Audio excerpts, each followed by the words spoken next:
Welcome back to Booster Therapy, your cure for that pack cracking addiction. We have a mono black commander deck for today's episode of Commanding Presence. We're going to be breaking down a fun new commander, somebody from Zendikar Rising, that is more politically driven than you could imagine. It's Drana, the Last Bloodchief. For 3 colorless and 2 black, you get a 4/4 flying. When Drana, the Last Bloodchief attacks, defending player chooses a non-legendary creature card in your graveyard. You return that card to the battlefield with a 1/1 counter on it. The creature is a vampire in addition to its other type. So it's a reanimator deck, but it's a different kind of reanimator deck where we're largely relying on our opponents to choose what's going to happen, that or reducing their choices down to just 1 or 2. First, though, we're going to go over the ramp package. So, like any good ramp, you're going to have Wayfarer's Bauble when you don't have green. Soul Ring, because what's a deck without a Soul Ring? Mana Vault, another just super good ramp spell. We're in mono black, and we have a lot of expensive spells, so something like this becomes even more important. Arcane Signet, it's just as much of a staple as, at this point, as Soul Ring is. The Mind Stone, I particularly love the old school bordering from Weatherlight. Cold Steel Heart, another good 2-mana ramp.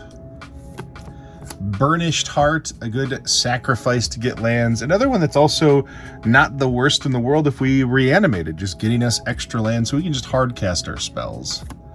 Nyx Lotus, a good one for devotion. When you're playing monocolor, Nyx Lotus is just a really effective 4-mana ramper.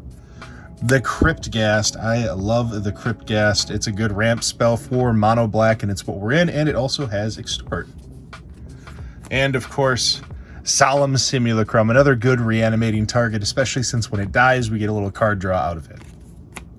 Next, we're going to talk about some of our removal in the deck.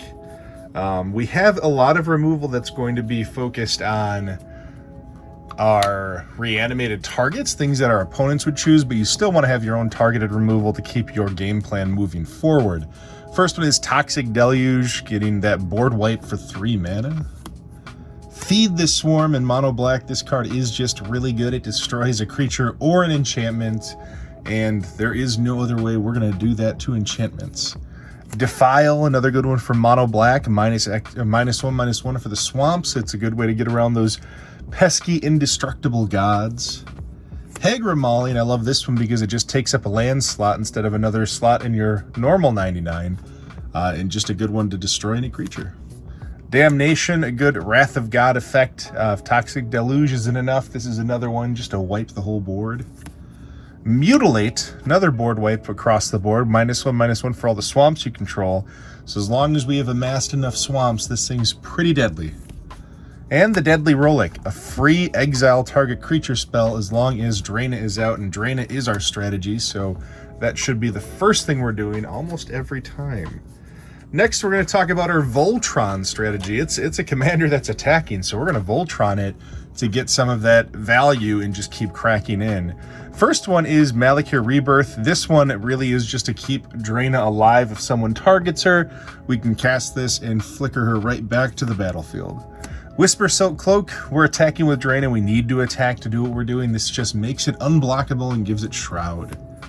Helm of the Host, because if one Drana is not enough, we'll just make many of them and have many targets from many different opponents. Hopefully they don't all agree on the same thing. Sword of Light and Shadow, protection from white and black, and then it gives us the advantage of bringing some of our creatures back too, so we can take some of those less than desirable targets out of there and leave the big bad ones in the way. Sword of Sinew and Steel, so black-red protection, also getting destroy planeswalkers and artifacts. General's Kabuto, this one gives it Shroud, and it prevents all combat damage that would be dealt to it. So if someone's blocking for some reason and we can't really get around that block, this helps us to just not die, because we don't really need to deal damage with Drana to get the trigger, we just need to attack. Hammer of Nizan, this one gives it indestructible. The other thing that's nice is we're playing a lot of equipments. This just lets us equip them at instant speed or right away. So when an equipment comes into play, we just directly attach it to Drana. Sword of Truth and Justice. The upside here is we're actually putting a lot of 1/1 counters on our reanimated targets, so getting to proliferate that is always nice. Lightning Greaves, just a standard staple that gives us haste and shroud for Drana so we can get going right away. Sword of Feast and Famine, getting to untap all of our lands and make our opponent's discard cards one of the more ruthless equipments in the game. Sword of Fire and Ice, giving us that extra card drawing, getting to ping down either our opponents with an extra 2 damage or some of those annoying little targets. And the Black Blade Reforge, getting to make Drana a monster where maybe we even win with her combat damage. Next, we're going to talk about our card advantage and how we fill up the graveyard and our hand.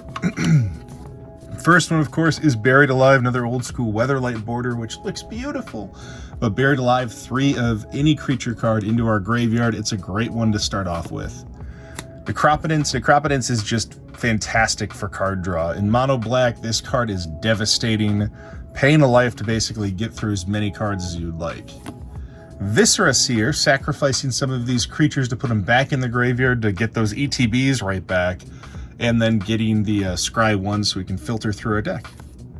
Vampiric Tutor, instant speed search and put it on top. It's just a super powerful card to start the game off with, getting us the Buried Alive right away, whatever we need, the Soul Ring, you name it. Ayara, First of Lockthing, we can tap and sack a black creature to draw a card. Also, as all these black creatures are entering the battlefield, we're just whittling our opponents down. Diabolic Intent, this is a demonic tutor, except we gotta sack a creature, which we usually don't mind because it puts it back in our graveyard. Sir Conrad, we can pay 2 and have each player put the top card of their library into their graveyard. So a good way to fill up the graveyard, but also, similar to Ayara, a good way to ping people down as creatures enter the graveyard. Or leave it, for that matter. Entomb, any card, right into the grump. Doom Whisper, a 6/6 for 5 with Flying Trample should already be enough. But then we get to Surveil 2 by paying life and putting things in our graveyard. Gravebreaker Lamia, we get to put any card in our graveyard when we play this one. It's another good one that's worth reanimating in this case because we can just keep filling it up. Demonic Tutor, it's enough said. And Phyrexian Arena, drawing an extra card every turn by paying a life, very powerful. Now let's talk about our non-legendary creatures that we're filling up our graveyard with and how we get away with extra hate and damage and give our opponents the choice to pick a card to hurt their opponents if they want to. First one is Noxious Gear Hulk. The thought here is they let you reanimate this. They choose the target. We're friends. We want them to choose. Just take the damage and choose what you want. Just make the choice. Custody Lich. I love this one. It gives us Monarch. And when you become Monarch, target player sacks a creature. So we can, again, let them choose who's having to sack a creature, but we're getting Monarch out of it. Wormcoil Engine. It's just a nasty one that we don't mind reanimating. People are going to find this to be the least of the worst things in there in a lot of cases. Then every time we see that, we're just like, yeah, that's cool. Like this isn't bad. It's not a threat. Demon's Disciple, sacrificing a creature or a planeswalker, again, letting them choose that. The Entomber Exarch, a lot of times they're going to just pick this one because it doesn't do a lot of damage if it's in there, but it puts a creature card back in our hand so we can just hard cast it. Nirkana Revenant, doubling our mana up, so another just devastating shade for them to choose.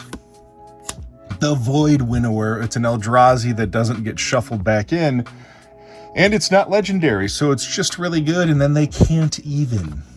So if you can make this the only thing they can choose from, it's horrifying. Plague Crafter, similar to the other one, except this one also can make somebody discard a card, so that can be valuable. The Grey Merchant of Asphodel. The idea here is getting to a point where we have such a board state that we have a couple cards here that help us remove any other choices from the graveyard, so your only choice is Grey Merchant. Shriek Maw, targeted removal, again, just a good targeted removal spell for us to use, but also to let our opponents choose. Duplicate, same thing, exiles a creature and it becomes it. Kind of. It becomes its power and toughness. Grave Titan, a devastating non-legendary target for us to just start filling our board up. And then the Necropolis Regent, getting us more value on those 1/1 counters, making Drana bigger, and anything else that we're dealing damage with. Those are our targets. Now, we don't want to rely just on our opponents to do what we need to be done here, so we have other ways to reanimate. First one is Phyrexian Delver. This could even be a choice for somebody if they really want to, but it brings a creature back and it reanimates it. The Doomed Necromancer, we can sacrifice it to reanimate any creature. Living Death, if we have a full grump and they don't, we wipe the board and we put all of our creatures from the graveyard into play.